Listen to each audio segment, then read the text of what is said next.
Morning, gang. We're at the Mighty Sutphen. Got a couple projects lined up for today. We'll see how far we get. We want to rebuild the intake valves on the pump. They're the last two that need to be rebuilt.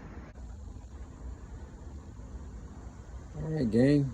Well, not too bad so far. 4-bolt flange. And there's our tank ball, which will clean up a little bit, but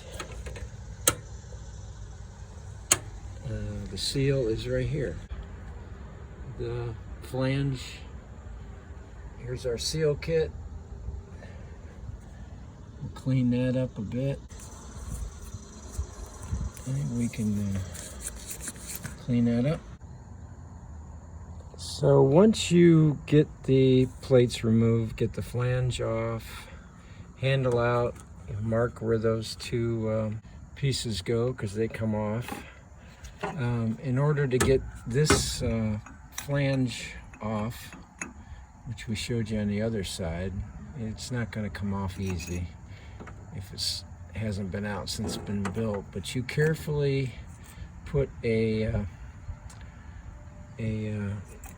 chisel or a wedge in here and tap, and the ball will force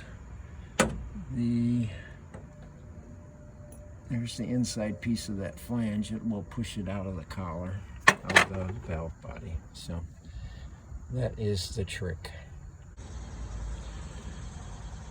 All right, so we have one seal, second seal, and then third seal. So if you're taking one of these apart, you need that kit.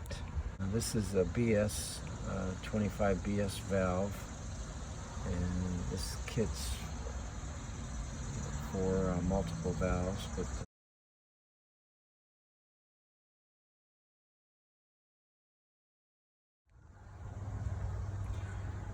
gang, well, here's the old seal, and you can see a little divot right there where a piece of rust or scale got between the ball and the seat and took out a chunk of the seal. So that is why it leaked. Hi, gang. Well, those that know me know I can't not take the ball out, change all the O-rings, and clean this thing up. But it's a little tricky, and there's no advice on the internet. So to get these Hale valves out, so this has a collar on it.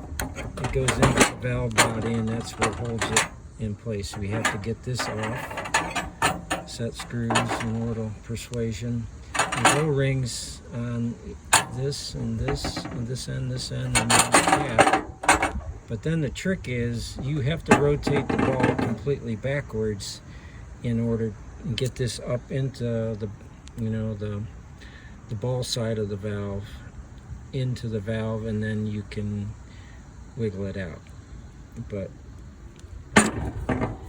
it will not come out unless you do that. So I've heard of some horror stories where people beat on these until got them out. But now I can buff this up with the Scotch-Brite and polish her up, change the valves cleaner out. I may even put some extend inside this valve and kind of help preserve the casting. So, all right, valve repair.